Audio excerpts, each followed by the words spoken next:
সিরিয়ায় দীর্ঘদিনের গৃহযুদ্ধের পর স্বাধীনতাকামী গোষ্ঠীগুলোর সমর্থনে মোহাম্মদ আল বশির অন্তর্বর্তী সরকারের প্রধানমন্ত্রী হিসেবে দায়িত্ব গ্রহণ করেছেন। মঙ্গলবার সিরিয়ার রাষ্ট্রায়ত্ত টেলিভিশনে দেওয়া ভাষণে তিনি এই ঘোষণা দেন। স্বাধীনতাকামী গোষ্ঠী নিয়ন্ত্রিত প্রশাসনের নেতৃত্ব দেওয়া আল বশিরের এই পদক্ষেপ সিরিয়ার রাজনৈতিক পরিস্থিতিকে নতুন মোড় দিয়েছে। ইদলিব প্রদেশে জন্ম নেওয়া মোহাম্মদ আল বশির একজন ইলেকট্রিক্যাল ইঞ্জিনিয়ার। তিনি আলেপ্পো বিশ্ববিদ্যালয় থেকে ইলেকট্রিক্যাল ইঞ্জিনিয়ারিং এবং ইদলিব বিশ্ববিদ্যালয় থেকে শরিয়া ও আইন বিষয়ে ডিগ্রি অর্জন করেছেন। স্বাধীনতাকামী গোষ্ঠী হায়াত তাহরির আল শামের সঙ্গে যুক্ত সালভেশন গভর্নমেন্টের নেতৃত্বে থাকার অভিজ্ঞতা রয়েছে তার।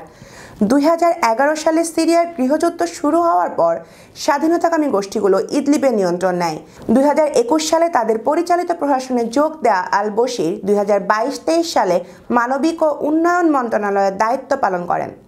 চলতি বছরের জানুয়ারিতে ইদলিবের শুরা কাউন্সিল থেকে তাকে প্রধানমন্ত্রী নির্বাচিত করা হয়। মোহাম্মদ আল বশির বলেছেন, অন্তর্বর্তীকালীন এই সময়কালে তিনি প্রযুক্তি ব্যবহারের মাধ্যমে দেশের অর্থনীতি শক্তিশালী করার পাশাপাশি বাস্তুচ্যুত মানুষের মানবিক চাহিদাকে অগ্রাধিকার দেবেন। আগামী 1 মার্চ পর্যন্ত তিনি অন্তর্বর্তী সরকারের নেতৃত্ব দেবেন বলে জানিয়েছেন।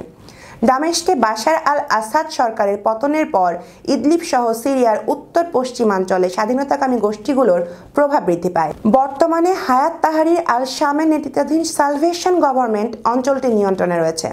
সিরিয়ায় রাজনৈতিক অস্থিরতার মধ্যেই আল বশিরের নেতৃত্ব স্বাধীনতাকামী গোষ্ঠী নিয়ন্ত্রিত এলাকায় একটি স্থিতিশীল প্রশাসন গঠনের নতুন আশা জাগাচ্ছে।